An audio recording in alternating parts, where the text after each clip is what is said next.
السلام علیکم ورحمۃ اللہ وبرکاتہ۔ ناظرین، قرآن مجید اللہ تعالیٰ کی یہ عظیم کتاب ہے، بڑی عظمت والی، بڑی برکت والی کتاب ہے۔ یہ قرآن مجید جسمانی بیماریوں کے لیے بھی علاج اللہ تعالیٰ نے اس کو بنا دیا ہے، اور روحانی بیماریوں کے لیے بھی قرآن مجید اس کو اللہ تعالیٰ نے شفا بنایا ہے، علاج بنایا ہے۔ اور اللہ تعالیٰ نے یہ گارنٹی دی ہے کہ یہ قرآن مجید جو ہم نے نازل کیا ہے شفاء و رحمت للمؤمنین، یہ شفا بھی ہے اور اہل ایمان کے لیے رحمت بھی ہے۔ تو قرآن مجید کے ساتھ شفا، اس کے ذریعے سے اللہ تعالیٰ کی رحمت، اللہ تعالیٰ سے شفا حاصل کرنا، یہ بڑا ہی بہترین عمل ہے۔ ہم ادویات پر بڑا یقین رکھتے ہیں۔ کچھ لوگ ایلوپیتھی علاج، کوئی ہومیوپیتھی علاج کی طرف جاتے ہیں، کوئی ایلوپیتھی اور کوئی ہربل ادویات کی طرف جا رہے ہوتے ہیں، لیکن قرآن مجید کی طرف ہم نہیں آتے کہ قرآن مجید کو اللہ تعالیٰ نے شفا قرار دیا۔ کسی دوائی کے بارے میں جو ہم استعمال کرتے ہیں، ان ادویات کے بارے میں کوئی گارنٹی اس طرح سے نہیں ہے جیسے قرآن کے بارے میں، کہ قرآن مجید کو ہم نے شفا بنایا ہے، اس کا کوئی سائیڈ افیکٹ نہیں ہے۔ کوئی بھی ہم ادویات استعمال کرتے ہیں، ان کے ساتھ کیا ہوتا ہے؟ ہم نے دل کے لیے علاج کروانا شروع کیا، جگر خراب ہو گیا، جگر کا ہم نے علاج کروانا شروع کیا، گردوں کا مسئلہ بن گیا۔ تو قرآن مجید اس کے ذریعے اللہ تعالیٰ سے شفا حاصل کرنا کہ اس کا کوئی سائیڈ افیکٹ نہیں ہے، اس کا کوئی نقصان نہیں ہے۔ بڑی دفعہ مریض کہتے ہیں قاری صاحب ہم نے قرآن پڑھنا شروع کیا، تکلیف بڑھ گئی۔ تو میں انہیں یہی کہتا ہوں کہ قرآن پڑھنے سے جو آپ کو تکلیف کا بڑھنا محسوس ہو رہا ہے، آپ شفا کی طرف ہی جا سکتے ہیں، آپ بیماری کی طرف نہیں جا سکتے قرآن پڑھنے کے ساتھ، کیونکہ اللہ کی گارنٹی ہے، انسانوں کی گارنٹی نہیں ہے کہ فلاں آپ کھا لیں گے تو آپ ٹھیک ہو جائیں گے، فلاں آپ دوائی کا استعمال کریں گے، فلاں چیز کا استعمال کریں گے تو آپ ٹھیک ہو جائیں گے، یہ اللہ کی گارنٹی ہے۔ تو ناظرین، قرآن مجید میں 6 مقامات ایسے ہیں کہ جہاں پر اللہ تعالیٰ نے شفا کا تذکرہ کیا ہے، اور ان آیات کو آیات الشفا کہا جاتا ہے۔ کوئی بھی مسئلہ ہو، وہ روحانی ہو، وہ جسمانی ہو، کوئی بھی بیماری ہو، تو ناظرین ہمیں ان 6 مقامات کی جو آیات ہیں ان کی تلاوت کرنی چاہیے، ان کو آیات الشفا کہا جاتا ہے۔ انشاءاللہ جو ہم اپنی بیماریوں کے اندر پریشان ہیں اور ڈاکٹروں کے پاس جا رہے ہیں، اطباء کے پاس، حکیموں کے پاس جا رہے ہیں، اس سے انکار نہیں ہے، اس سے انکار نہیں ہے کہ وہ علاج ہے، آپ وہ کروا سکتے ہیں، شریعت نے کوئی منع نہیں کیا۔ لیکن اگر آپ دنیا کے اندر لوگوں کے پیچھے، انسانوں کے پیچھے بھاگ رہے ہیں، تو آپ اللہ تعالیٰ کی کلام پڑھ کے اس کے ساتھ دم بھی کریں کہ اس میں اللہ تعالیٰ نے شفا رکھی ہوئی۔ تو میں ان آیات کی تلاوت کرتا ہوں اور ساتھ ان آیات کو بتاتا ہوں۔ آپ یہ آیات خود بھی اپنے اوپر دم کر سکتے ہیں۔ بڑی بڑی بیماریاں، شوگر ہے، کینسر ہے، دل کے امراض ہیں، بلڈ پریشر کا مسئلہ ہے، یہ سارے مسائل، اور اس کے ساتھ ساتھ اگر جادو جنات کے مسائل ہیں، نظر حسد کے ہیں، ان کے لیے بھی ان آیات کے اندر شفا موجود ہے۔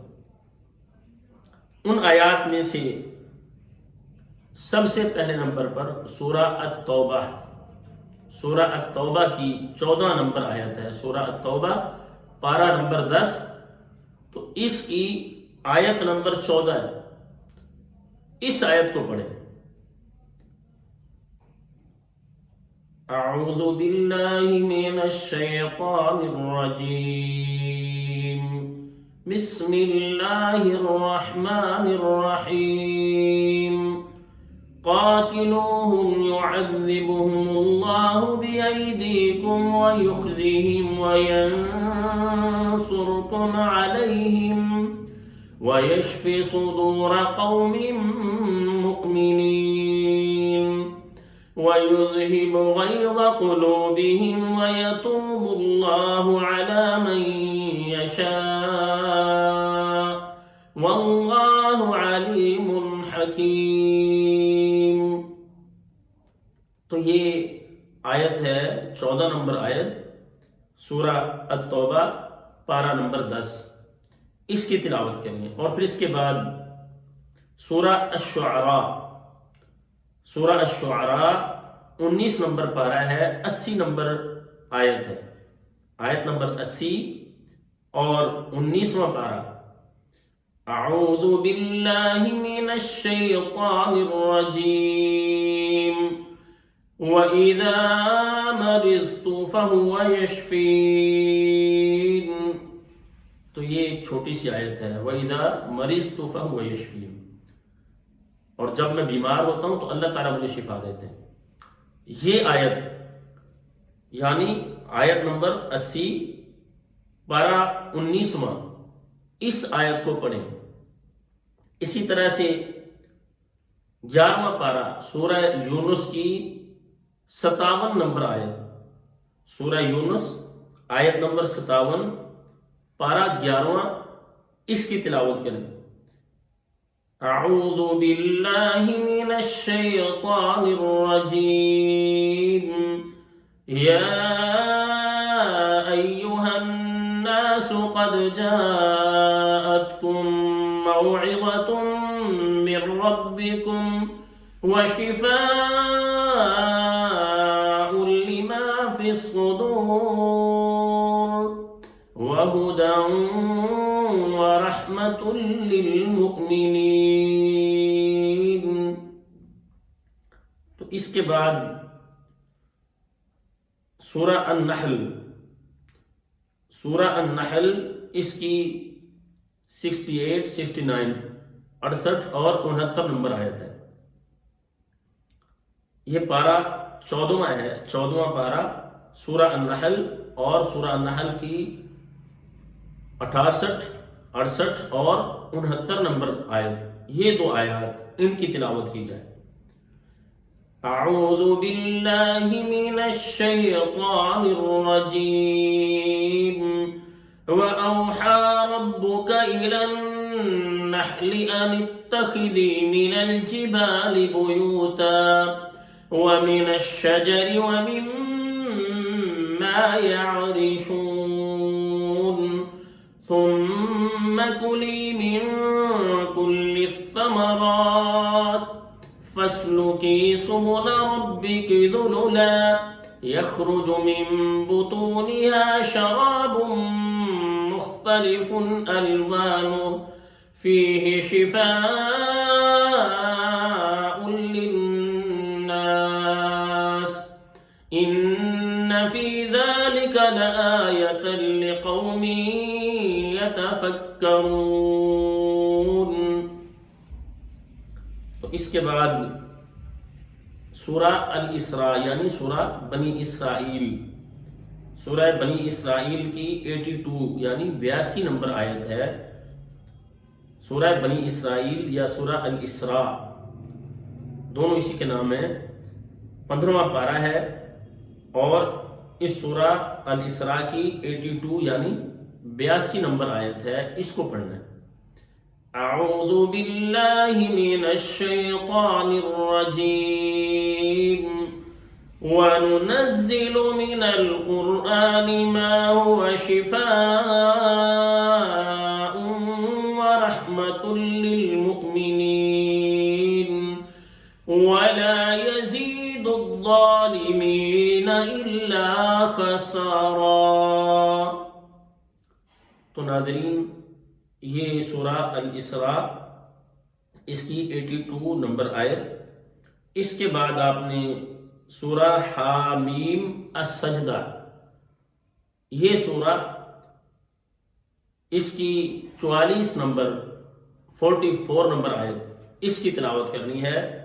24واں پارہ سورہ حامیم السجدہ. تو اس آیت کی آپ نے تلاوت کرنی ہے. اعوذ باللہ من الشیطان الرجیم وَلَوْ جَعَلْنَاهُ قُرْآنًا أَعْجَمِيًّا لَقَالُوا لَوْلَا فُصِّلَتْ آيَاتُهُ أَأَعْجَمِيٌّ وَعَرَبِيٌّ قُلْ هُوَ لِلَّذِينَ آمَنُوا هُدًى وَشِفَاءٌ وَالَّذِينَ لا يؤمنون في آذانهم وقر وهو عليهم عمى أولئك ينادون من مكان بعيد۔ تو ناظرین، یہ آیات جو میں نے تلاوت کی ہے، ان آیات کو آیات الشفا کہا جاتا ہے۔ کوئی بھی مسئلہ ہو، کوئی بھی بیماری ہو، وہ روحانی مسائل ہوں، وہ جسمانی مسائل ہوں، یہ بڑی بڑی بیماریاں جو آج ہمارے معاشرے میں پھیلی ہوئی ہیں، ان کا بہترین علاج ہے۔ اور جس اخلاص کے ساتھ میں اپنی اولاد کے لیے دم کر سکتا ہوں، آپ اپنی اولاد کے لیے دم کر سکتے ہیں، کوئی نہیں کر سکتا۔ تو ہمیں خود اپنے بچوں کو دم کرنا چاہیے۔ اگر کوئی گھر میں مریض ہے، روحانی مسئلہ ہے یا جسمانی مسئلہ ہے، ہمیں یہ آیات خود پڑھ کے دم کرنا چاہیے، اور ان آیات کو پڑھ کے پانی پر دم کریں، وہ پانی پلائیں۔ یہ آیات 3 مرتبہ پڑھ لیں، ہر آیت کو اسی طرح سے 7 مرتبہ بھی پڑھا جا سکتا ہے، 11 مرتبہ بھی ایک ایک آیت کو پڑھا جا سکتا ہے۔ تو جتنی بڑی بیماری ہے، آپ سمجھتے ہیں اس میں تکلیف زیادہ ہے، تو آپ 3 مرتبہ یا 7 مرتبہ کم از کم، جو میرا تجربہ ہے اس میں، تو 3 مرتبہ یا 7 مرتبہ ان آیات کو ضرور پڑھنا چاہیے۔ پڑھ کے دم کریں، پانی پر دم کریں، مریض کو صبح و شام دم کریں۔ اگر نظر کا مسئلہ ہے تب بھی، حسد کا ہے، جادو جنات کا ہے، یا جسمانی بیماری ہے، انشاءاللہ اللہ رب العالمین ہمیں ہر طرح کی بیماریوں سے شفا عطا فرمائیں گے۔ اللہ تعالیٰ ہمیں قرآن و سنت پر چلنے کی توفیق دیں، اور اللہ تعالیٰ ہر طرح کی بیماریوں سے شفا عطا فرمائیں۔ السلام علیکم ورحمۃ اللہ وبرکاتہ۔